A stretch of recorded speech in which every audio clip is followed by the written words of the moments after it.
ৰাজনৈতিক কাৰ্যসূচীত অংশগ্ৰহণৰ ক্ষেত্ৰত প্ৰযোজ্য নহয় নেকি যান-বাহন আইন।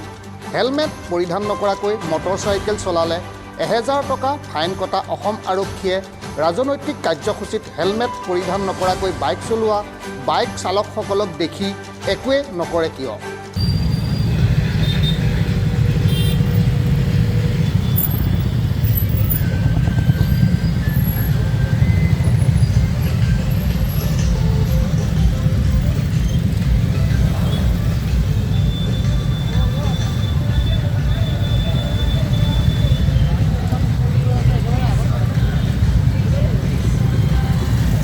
অসমৰ মুখ্যমন্ত্ৰী ডক্টৰ হিমন্ত বিশ্ব শৰ্মাই অংশগ্ৰহণ কৰা গহপুৰৰ জনসম্পৰ্ক যাত্ৰাত বহুসংখ্যক বাইক চালকৰ লগতে আৰোহীয়ে হেলমেট পৰিধান নকৰাকৈ ৰেলীটোত অংশগ্ৰহণ কৰা দৃশ্যই বহুসংখ্যকৰে মনত প্ৰতিক্ৰিয়াৰ সৃষ্টি কৰিছে।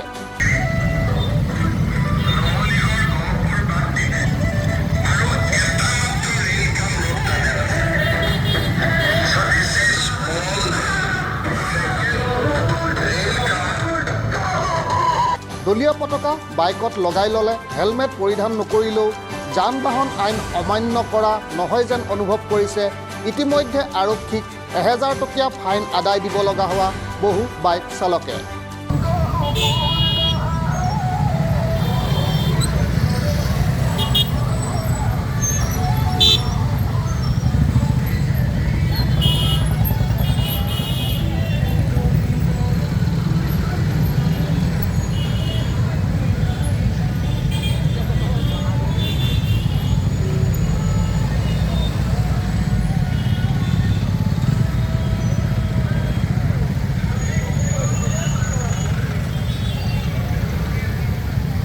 জন আশীৰ্বাদ যাত্ৰাত হেলমেট পৰিধান নকৰাকৈ বাইক চলোৱা কোনো বাইক চালক যদি দুৰ্ঘটনাত পতিত হয় তেতিয়া আৰক্ষীয়ে কি ব্যৱস্থা গ্ৰহণ কৰিব সেয়া চিন্তনীয়। বাইক চলোৱাসকলে নিজৰ সুৰক্ষাৰ বাবে হেলমেট পৰিধান কৰাটো নিতান্তই প্ৰয়োজনীয়।